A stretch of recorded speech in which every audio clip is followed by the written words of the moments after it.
जय Hind and welcome to another class. आज की क्लास बड़ी ही इम्पॉर्टेंट क्लास है। इसमें हम सीखेंगे उच्चारण के बारे में, कैसे प्रोनाउंसिएशन एक अच्छी स्पोकन इंग्लिश का बेस बनती है। इस बारे में आज की क्लास में हम देखेंगे, समझेंगे और सीखेंगे। तो क्या है इस क्लास का ऑब्जेक्टिव, क्यों ये क्लास हमने इस सेशन में इंक्लूड करनी चाहिए? सबसे पहले तो मेरा एम है कि जब तक क्लास एंड हो, ये लेक्चर एंड हो, तब तक you should be able to identify, आप पहचान सकें कि जो अंग्रेजी भाषा के स्पोकन इंग्लिश के की एलिमेंट्स हैं प्रोनाउंसिएशन के, उच्चारण के, वो क्या हैं। जैसे हम हिंदी में 12 खड़ी जब पढ़ते हैं उसमें स्वर और व्यंजन पढ़ते हैं, उसी तरह से इंग्लिश में भी कुछ वॉल्स होते हैं और कुछ अल्फ़ाबेट्स जो हैं वो कॉन्सोनेंट्स की कैटेगरी में जाते हैं। तो वो कैसे हमारे उच्चारण को अफेक्ट करते हैं, हम ये भी सीखेंगे। दूसरा, इस लेक्चर में जो हम सीखेंगे वो ये सीखेंगे कि कैसे जब हम शब्द कोई बोलते हैं उसके कौन से हिस्से पे जोर डालने से उसका प्रोनाउंसिएशन बेटर या करेक्ट होता है, और उसको करने, उच्चारण करने का what is the right way.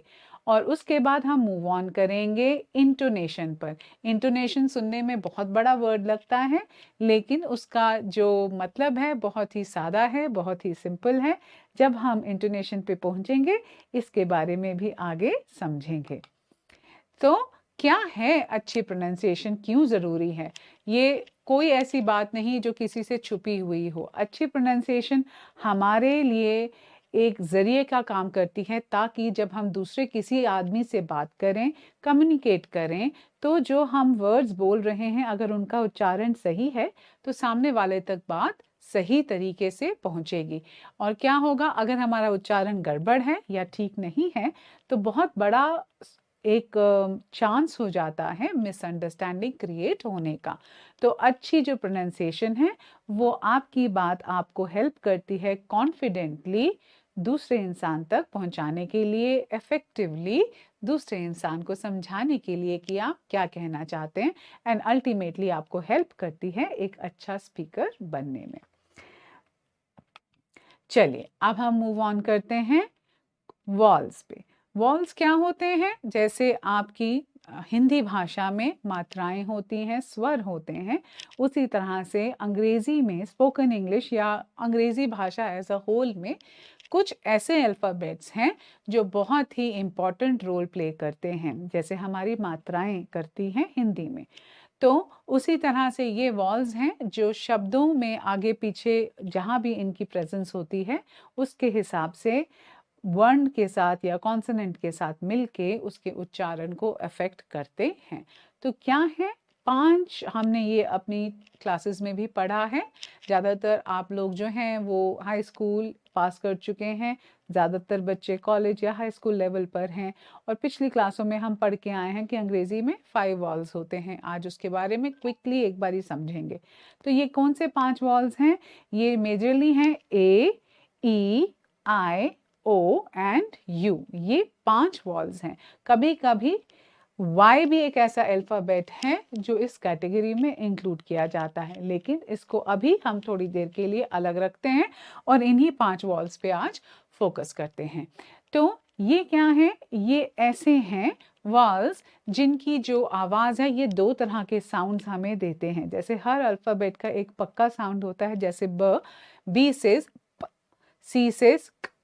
But जो अल्फ़ाबेट है ये वाले, इन हर अल्फ़ाबेट्स का, इन वॉल्स का, पांचों का अलग अलग 2 तरह के साउंड्स ये हमें देते हैं।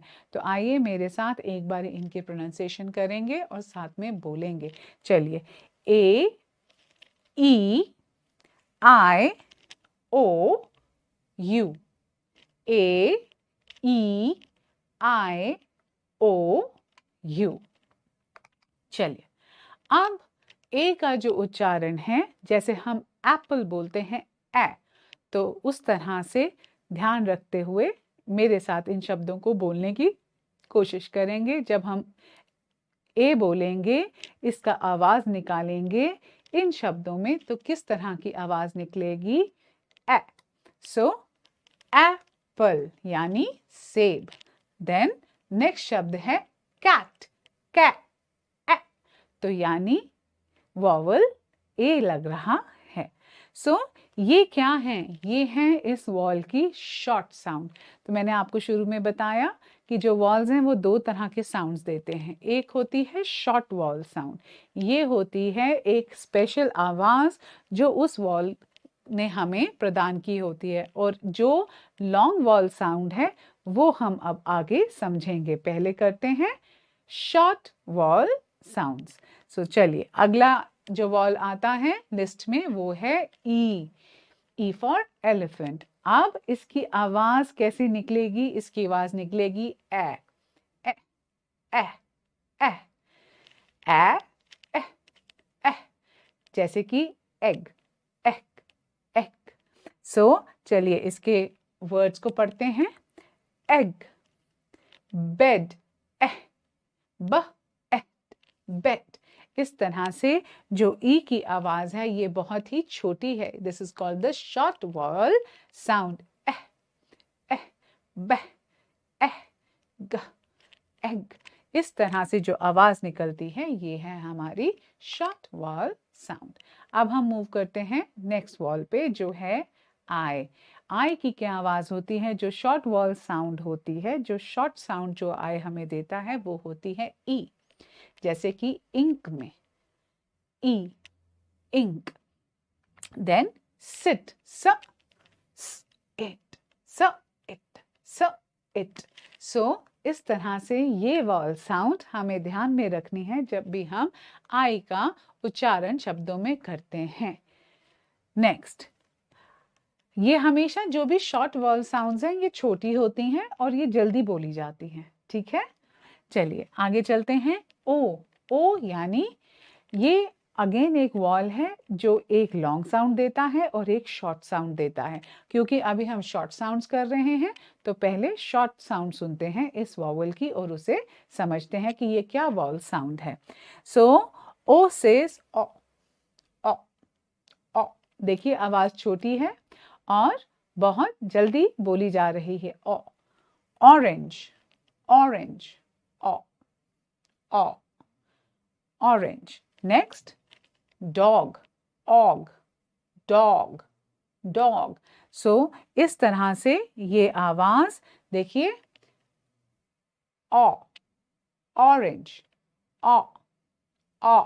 सो इट्स अ लॉन्ग साउंड जिसमें ऑरेंज और डॉग के लिए हम इसे यूज कर रहे हैं। Next is U. U for umbrella. U बड़ा इंटरेस्टिंग वॉल है। ये कई बार स्मॉल छोटी सी एक आवाज देता है जो जैसी लगती है, जैसे अम्ब्रेला, यूएस स, अस। तो इस तरह के शब्दों को आगे देखते हैं। अम्ब्रेला, अम्ब्रेला, बस, बस, बस। तो ये भी जो साउंड है ये भी एक ऐसी साउंड है जिसे हमें ध्यान रखना है जब हम अपने उच्चारणों की ओर या प्रोनाउंसिएशन की ओर फोकस करते हैं। तो वॉल साउंड्स क्या हैं? शॉर्ट वॉल साउंड्स जो अभी तक हम कर रहे थे वो हैं जो हम प्रोनाउंस कर। शॉर्ट वॉल साउंड्स आइए एक बार समझ लें, फिर आगे मैं इसे विस्तार में समझाती हूँ। शॉर्ट वॉल साउंड्स वो साउंड्स होते हैं वॉल्स के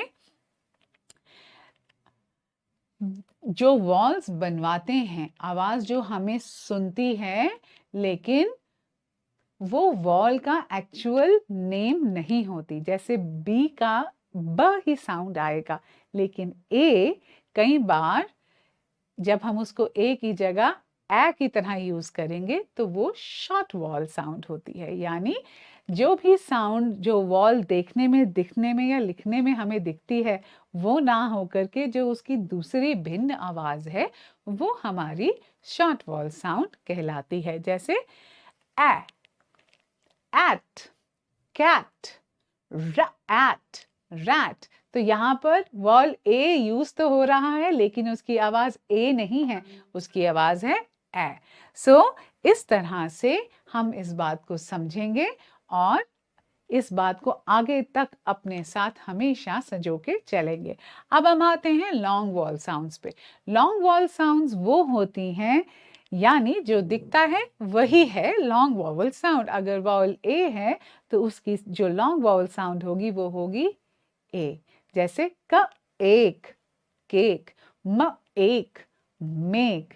वैसे ही इस तरह के जैसे जो वॉल लिखा हुआ दिख रहा है वही जब उसकी साउंड हो जाएगी तो वो हमारी लॉन्ग वॉल साउंड कहलाती है। जैसे कि देखते हैं कुछ और एग्जाम्पल्स। ब इट, जब हम यहाँ पर शॉर्ट वॉल साउंड ले रहे हैं आई की, ब इट क्या बना, बिट। अब यहीं पर मैं उसकी लॉन्ग वॉवल साउंड डाल रही हूं, ब आइट, बाइट। तो इ एंड आई इस अल्फाबेट की दोनों साउंड्स हमारे को क्लियर करती हैं लॉन्ग और शॉर्ट वॉल साउंड्स का कितना बड़ा डिफरेंस होता है। सिमिलरली अगला वर्ड है HOP, हॉप। हॉप यानी कूदना, ऑप, ऑप। और नेक्स्ट वर्ड है होप, होप, होप। तो आप देखिए यहाँ पे वॉवल ओ की जो साउंड है वो ओ और अ के बीच में बदल रही है, लॉन्ग और शॉर्ट वॉल्स में शिफ्ट हो रही है। नेक्स्ट आते हैं कट, CUT, कट। यहाँ पे जो वॉल साउंड है वो है यू अल्फाबेट की, जो वॉल है वो है यू। तो जब कट यानी short wall sound of you, शाबाश। लेकिन जब इसकी लॉन्ग वॉल साउंड हो जाती है तो क्या बन जाता है, क्यूट, क्यूट, यूट। तो यू यहाँ पर अपनी ही आवाज निकाल रहा है, यहाँ पर वो शॉर्ट वॉल साउंड दे रहा है, यहाँ पर वो लॉन्ग वॉल साउंड यानी अपने ही आवाज निकाल रहा है, जैसे कि वो दिखता है जब हम ABC देखते हैं या बोलते हैं। सो आइए अब इसको एक बार और ध्यान से समझ लेते हैं। ए जो वॉल है उसकी शॉर्ट वॉल साउंड की थोड़ी प्रैक्टिस करते हैं और उसके साथ सभी वॉल साउंड्स करेंगे, लॉन्ग भी और शॉर्ट भी। ए एज इन जो शॉर्ट वॉल साउंड है वो है cat, cat, apple, hat, fat, mat. तो ये जो वर्ड्स हैं जिसमें वॉल ए की आवाज दे रहा है यानी वो शॉर्ट वॉल साउंड हमें दे रहा है। वहीं पर अगर हम इसके लॉन्ग वॉल की बात करते हैं, जैसे ये खुद है देखने में ए, जब ए ही साउंड करेगा वर्ड के अंदर तो क्या आवाज हो जाएगी वर्ड की, लेट्स सी। एक, केक, न M, name, rain, rain. Similarly, we go to the next one now, E. So, जब E वॉल आता है उसकी जो शॉर्ट साउंड है वो होती है एह, एह। तो ब एहट, प एह, र एहट। इस तरह से हम बोलते हैं, प्रोनाउंस करते हैं और एक क्लैरिटी लेके आते हैं। अब जब ये साउंड लॉन्ग हो जाती है तो क्या आवाज आती है, सी, ट्री, E1, E1। क्यों E1? बिकॉज जो एक्चुअल साउंड है लॉन्ग वॉल साउंड है ई की वो ई के जैसी ही होगी क्योंकि this is E, so the long vowel sound would be even. Then we move on to the next one, which is I. I, the short sound is E, correct. It, sit, it, hit, fix, fix. So इस तरह से ये हमारी wall sounds हुई, short wall sounds हुई wall I की। जब हम लॉन्ग की तरफ जाएं तो अब कौन सी आवाज आएगी, आई की ही आवाज आएगी लॉन्ग वॉल साउंड के लिए। Kite, ride, ice. Next one O, O. So short vowel sound, dog, hot, not. और अब अल्फाबेट ओ जिसे हम ओ पढ़ते हैं, जब वही आवाज वो निकालेगा तो वो लॉन्ग वॉल साउंड कहलाएगी, वो होगी boat, nose, home. Next the last one, the fifth vowel, that is U, sun, ड, अक, अक, अ। तो यू की शाउट साउंड है अ, तो डक। और अब इसकी लॉन्ग साउंड क्या जाएगी? यू इटसेल्फ विल बी इसकी लॉन्ग साउंड, यू ही इसकी लॉन्ग साउंड होगी। तो क्या होगा? Cute, mule, flute. तो इस तरह से लॉन्ग और शॉर्ट वॉल साउंड्स में हमारी प्रोनाउंसिएशन का बहुत फर्क पड़ जाता है। So now we move on to the consonant sounds. So consonant sounds क्या है? अब हर अल्फाबेट की एक अलग आवाज होती है ना? जो अल्फाबेट वॉल्स नहीं है, 21 हमारे कॉन्सोनेंट्स हैं अंग्रेजी भाषा में। तो कॉन्सोनेंट्स की एक अलग आवाज होती है और हर कॉन्सोनेंट को बोलने का, उसका उच्चारण करने का एक सही तरीका होता है। तो अक्सर जो कंफ्यूजन होती है वो होती है कैसे बोलें अल्फाबेट आर को। तो आर की आवाज है र, देन एल। एल को कैसे बोलें? ल। बहुत लोग क्या बोलते हैं? ल, नो, ल, ल, ल। Next is T H. ये दो तरह की आवाज निकालते हैं, कभी ये थ की आवाज निकालते हैं, कभी ये द की आवाज निकालते हैं। इसके बारे में आगे सीखेंगे। देन ये बड़ा इंपॉर्टेंट अल्फाबेट है, अक्सर इसमें लोग कंफ्यूज हो जाते हैं कि कैसे बोलना है। ये स है, स से सांप, स से सामने, इसको स बोलेंगे एस, एस, एस। तो स हिंदी में, लेकिन इंग्लिश में आप इसे बोलेंगे, इसकी आवाज होगी स, स, स, स, स। जैसे सांप हिस करता है उसी तरह से अल्फाबेट कॉन्सोनेंट एस की आवाज होती है स। देन नेक्स्ट आता है श, श। सो ये जो अल्फाबेट है इसमें अक्सर लोग स बोलते हैं, स नहीं है। स इसके लिए यूज कीजिए एस। इसके लिए आप श से शलगम की ही प्रोनाउंसिएशन को इस्तेमाल कीजिए। सो आइए कुछ प्रैक्टिस करते हैं। The red rat ran rapidly. तो र अल्फाबेट की हम प्रोनाउंस करने की प्रैक्टिस कर रहे हैं। The red rat ran rapidly. ठीक है? Next, I love the little lamp.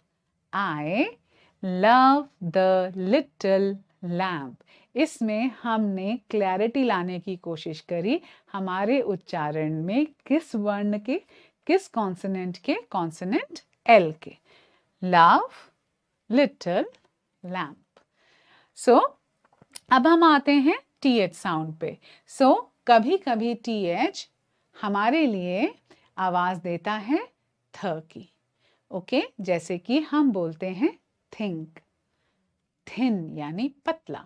But कभी कभी ये आवाज होती है, आइए देखें किसकी। कभी कभी ये आवाज होती है द की। द, तो कैसे ये वर्ड बनता है? This, that.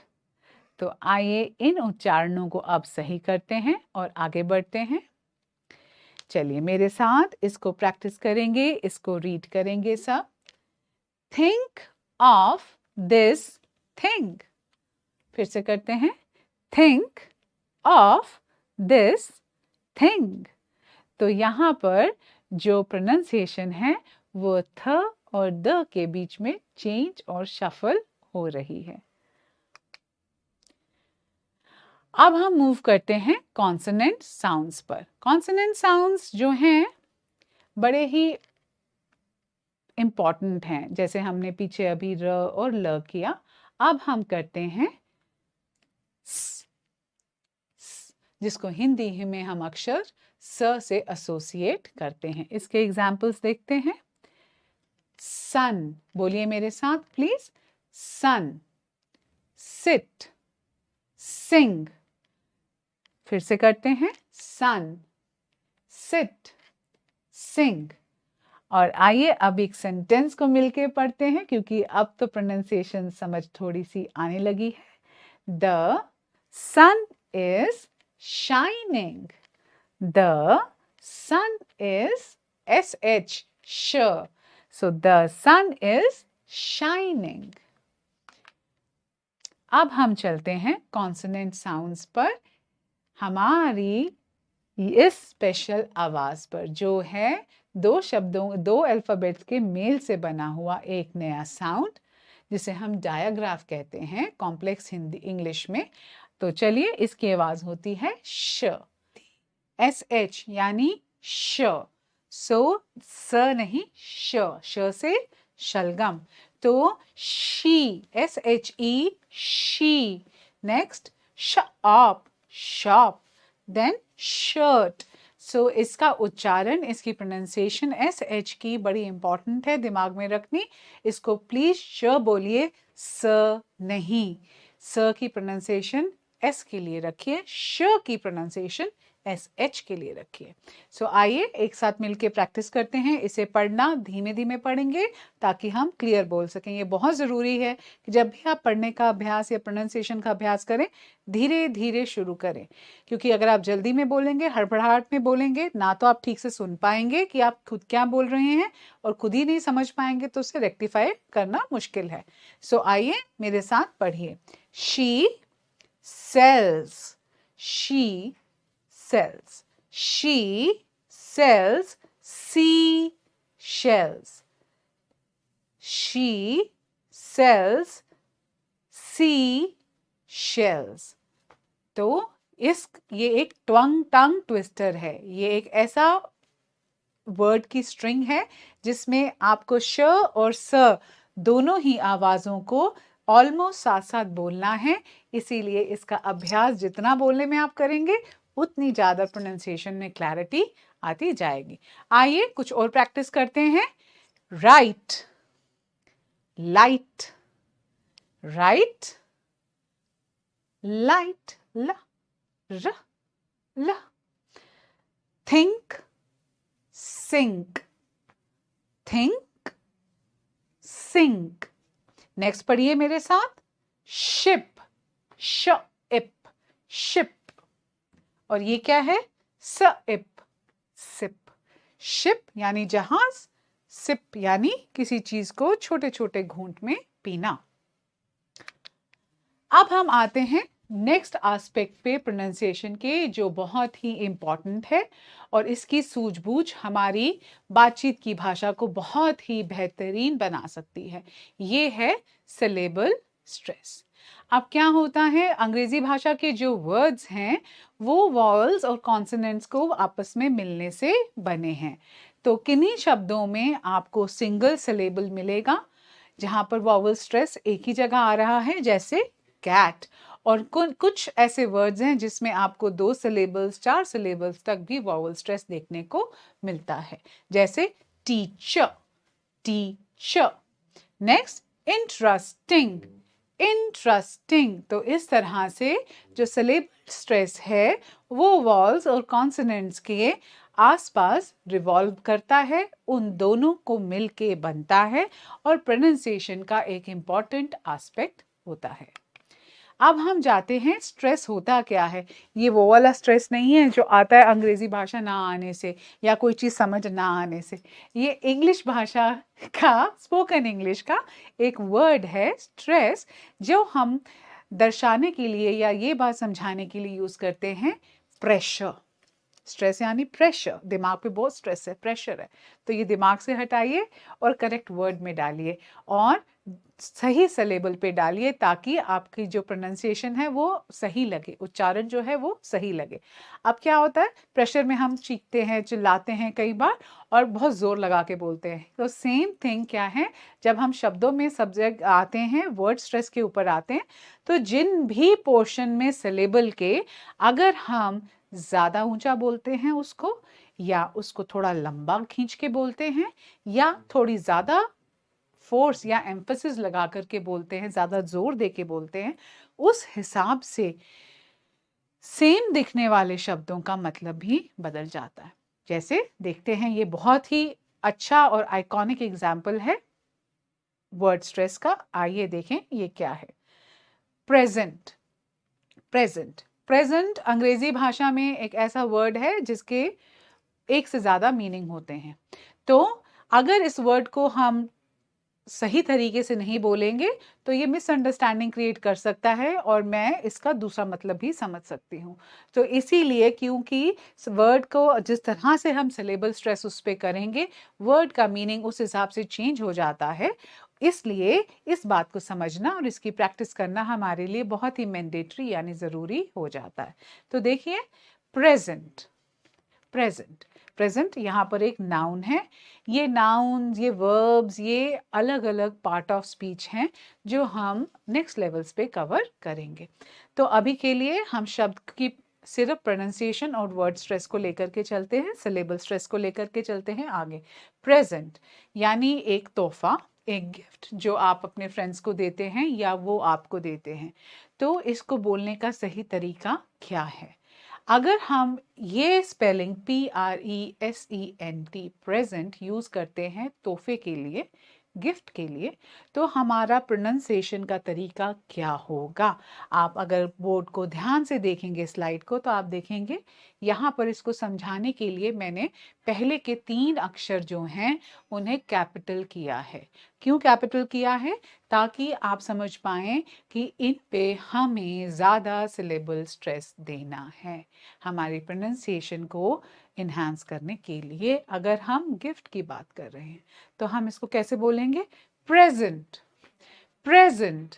बोलिए मेरे साथ, प्रेजेंट। आप देखेंगे आप जब बोल रहे हैं आपका जोर ही इन 3 लेटर्स पे पहले पड़ रहा है। I gave you a present, present.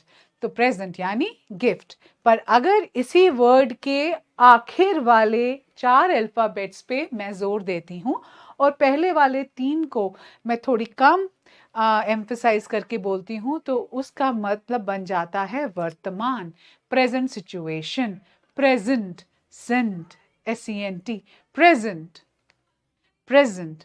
तो यानी वर्तमान सिचुएशन। तो ये हुआ प्रेजेंट। और ये भी हो सकता है प्रेजेंट, किसी को कुछ, जैसे हम प्रेजेंटेशन पेश करते हैं, प्रेजेंट, ठीक है, टू गिव समबडी समथिंग, जैसे एक प्रेजेंटेशन है। तो ये इनके मीनिंग्स होते हैं। जैसे वर्ड स्ट्रेस के हिसाब से, सिलेबल स्ट्रेस के हिसाब से शब्दों का मतलब बदल जाता है, चाहे वो सेम देखने में हो, चाहे स्पेलिंग्स भी उनके सेम हो, किस तरह से आप उन्हें प्रोनाउंस कर रहे हैं, कहाँ स्ट्रेस डाल रहे हैं, वो पूरा मतलब चेंज कर देता है। चलिए आगे और एग्जाम्पल्स देखते हैं ताकि क्लैरिटी आती जाए। अब द वर्ड इज हैप्पी। क्या है शब्द? हैप्पी। अब आप जब मेरे साथ बोलेंगे आपको खुद ही पता चल जाएगा कि इसका स्ट्रेस सिलेबल कौन सा है, किस पे मैंने जोर डालना है। बोलिए मेरे साथ loudly, happy. Already we can see happy, है। तो हमारा वर्ड का जो सिलेबल स्ट्रेस गया वो गया HAP, happy. Next, banana, banana. Again, the stress is not lying on these two, the stress is here. यहां पर बोल के आप देखेंगे मेरे साथ, banana, na, na. So the stress is here. Then next, computer. Next word है computer, pew, pew. तो emphasis है computer. ठीक है, अब हम नेक्स्ट पे चलते हैं। बहुत ही खूबसूरत वर्ड है ब्यूटिफुल, ब्यूटिफुल, ब्यू, यू। ऑब्वियसली कहाँ आ रहा है हमारा जोर, कहाँ पड़ रहा है सिलेबल का स्ट्रेस? AU पे। ब्यूटिफुल, सुंदर, बहुत ही ब्यूटिफुल शब्द है beautiful. Next, photography, photography, T, okay, इसको फोटोग्राफी। अब हम आगे चलते हैं, इंटोनेशन एंड सेंटेंस स्ट्रेस पे आते हैं। पहले वर्ड स्ट्रेस किया, अब हम आते हैं सेंटेंस स्ट्रेस पे और इंटोनेशन पे। Excuse me. नाउ स्टूडेंट्स, हम जब पूरा लेक्चर कर रहे हैं, आपने नोटिस किया कि मेरी पिच कभी यानी टोन, बात करने की मेरा जो लहजा है वो कभी ऊंचा हो रहा है, कभी नीचे आ रहा है, कभी फ्लैट जा रहा है, कभी फिर ऊपर आ रहा है, फिर नीचे जा रहा है, कभी फ्लैट जा रहा है ना? मैं एक टोन में तो सीधा नहीं बोल रही ना। इसी राइज एंड फॉल ऑफ जो मेरी टोन है, जो मेरी बोलने की तेजी और नीचे उतरने की जो आवाज है शब्दों में, उसको हम कहते हैं इंग्लिश में intonation. The rise and fall of my tone is called intonation. Word बहुत बड़ा है, मीनिंग तो बहुत ही सिंपल है. तो आप देख रहे हैं ग्रेजुअली ऐसे जैसे हम धीरे धीरे आगे बढ़ रहे हैं कि इतनी कॉम्प्लिकेटेड इंग्लिश है नहीं जितने ये भारी भरकम शब्द हमारे मन में डर बैठा देते हैं. तो इंटोनेशन क्या है बेटा? It is basically the rise and the fall. हमारी टोन में उतार और चढ़ाव को हम कहते हैं इंटोनेशन. अब जैसी टोन होगी वैसे ही आप बात को समझेंगे. आपको लग सकता है मेरी टोन से अगर मैं कोई एक सेंटेंस बोलूं और मेरी टोन बहुत ऊंची हो, हाँ, और आपको लग सकता है कि मैं बड़ी अपसेट हूँ किसी चीज़ को लेके. या अगर मेरी टोन बहुत ही फ्लैट चली जाए, है ना, या उसमें एक क्वेश्चन की फीलिंग आए आपको सुन के, तो आपको लगेगा क्या मैम कंफ्यूज्ड है. तो ये सब शब्द तो वही रहेंगे. अगर मैं आपको इसके एग्जांपल्स देके समझाऊंगी, शब्द वही रहेंगे, टोन चेंज हो जाएगी, इंटोनेशन चेंज हो जाएगी, और उससे क्या होगा, सेंटेंस का मतलब ही पूरा का पूरा बदल जाएगा. आइए एक एग्जाम्पल देख लेते हैं. अब जब हम बातचीत करते हैं, बातचीत का जरिया है हमारा एक ही, कि क्या रीज़न होता है हम बातचीत करते हैं कि मेरे इमोशंस, जो मेरी भावनाएं हैं, जो मैं सोच रही हूँ वो आप तक पहुँचे. तो वो कैसे पहुँचेंगी, वो मेरी टोन बताएगी. अगर मेरी टोन बहुत ऊंची पिच की है तो लग सकता है किसी को भी कि मैं परेशान या नाराज़ हूँ, जबकि एक हैप्पी टोन मेरी, एक फ्लैट टोन मेरी एक डिफरेंट मैसेज कन्वे करेगी. देखते हैं एग्जाम्पल के साथ. You are coming. You are coming, ये एक, ना तो मेरी आवाज कहीं ऊंची हुई, यू आर कमिंग, है ना. तो ये एक सिंपल सी स्टेटमेंट है जिसमें मैं बता रही हूँ आप आ रहे हैं, है ना मेरी पिच ऊंची हुई, आप आ रहे हैं, ऐसा तो नहीं मैंने बोला. मैंने क्या बोला? आप आ रहे हैं, यू आर कमिंग. यानी एक प्लेन सिंपल बात है जो मैंने टेबल पर आपके लिए रख दी कि आप आ रहे हैं, है ना. ये फ्लैट इंटोनेशन है, एक स्टेटमेंट है, एक तथ्य है, एक फैक्ट है. अब इसी को अगर मैं स्टेटमेंट की जगह, एक वाक्य की जगह प्रश्न बना दूं, तो देखिए आवाज का क्या खेल होता है. You are coming, you are coming, ये मेरी आवाज में ही आपको समझ आ रहा है कि एक प्रश्न आ रहा है, एक क्वेश्चन आ रहा है ना. कैसे? यही है आवाज के उतार चढ़ाव यानी इंटोनेशन का इफेक्ट हमारी डे टू डे की स्पोकन इंग्लिश या किसी भी भाषा के लिए.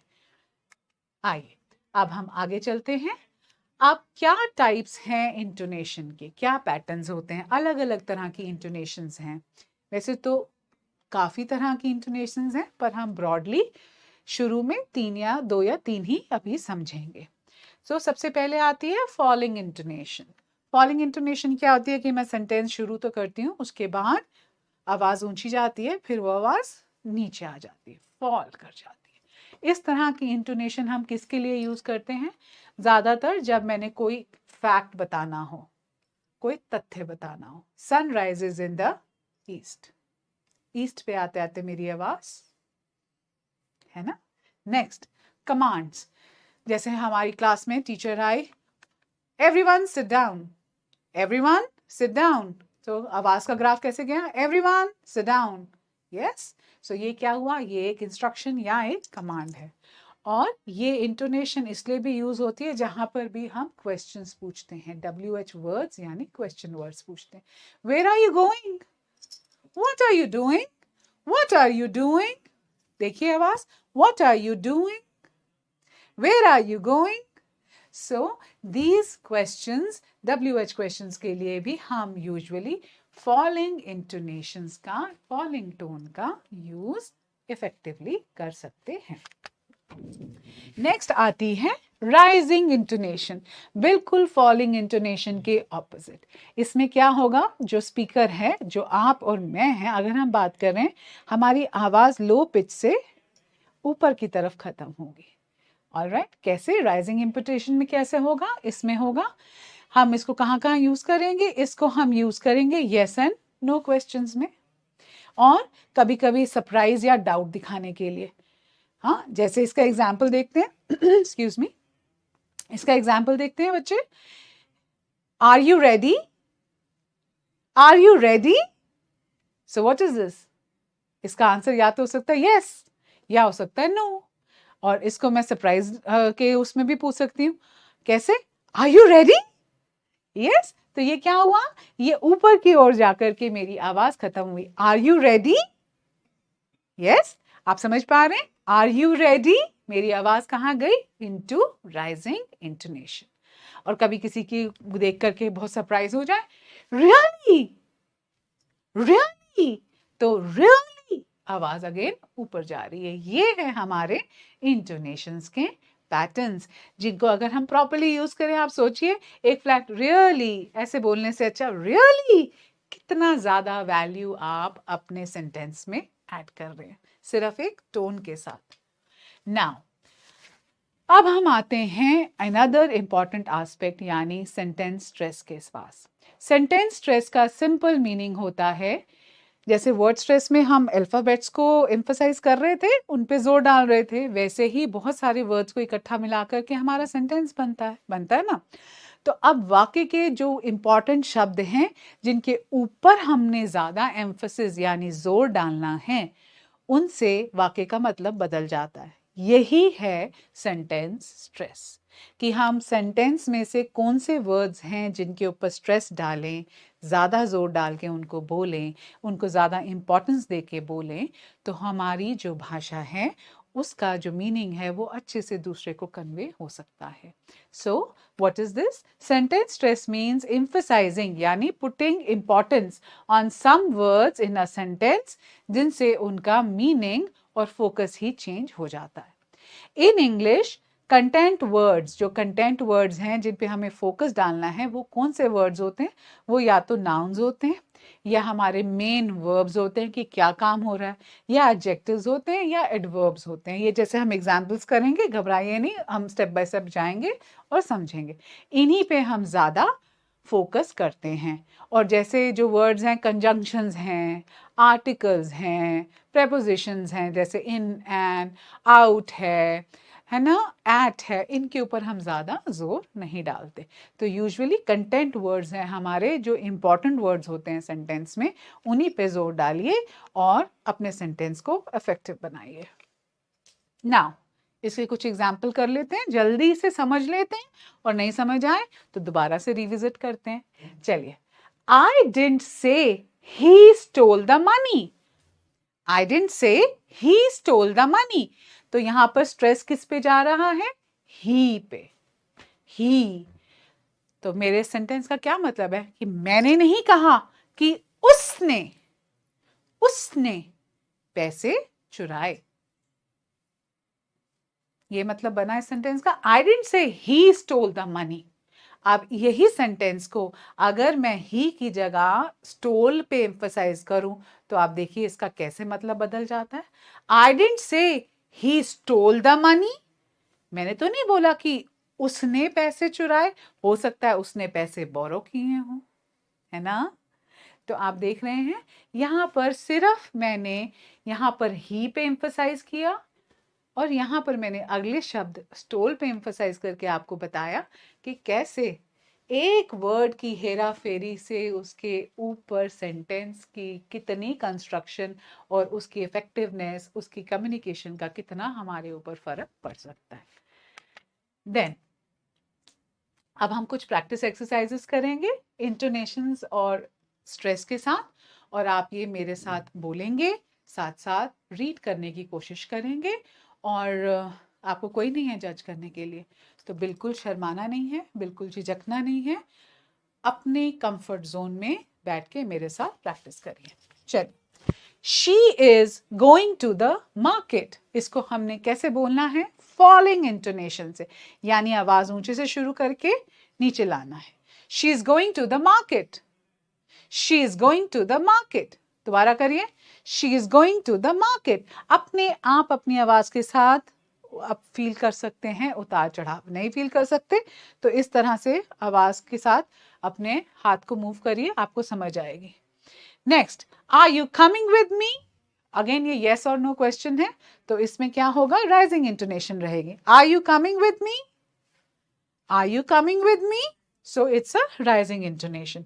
अगेन जब हम WH क्वेश्चंस की तरफ आते हैं, इसमें क्या रहेगा? Falling intonation. Where are you going? What is she up to?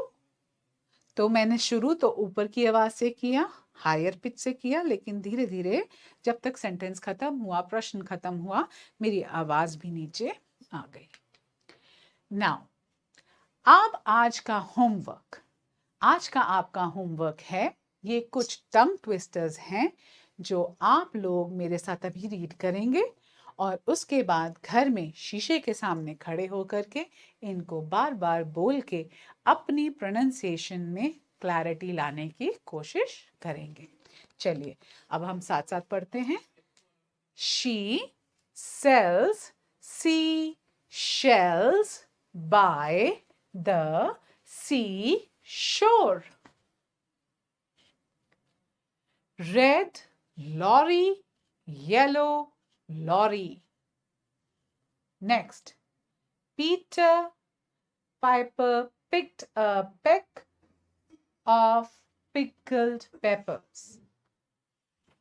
Number 4, 4 fine fresh fish for you.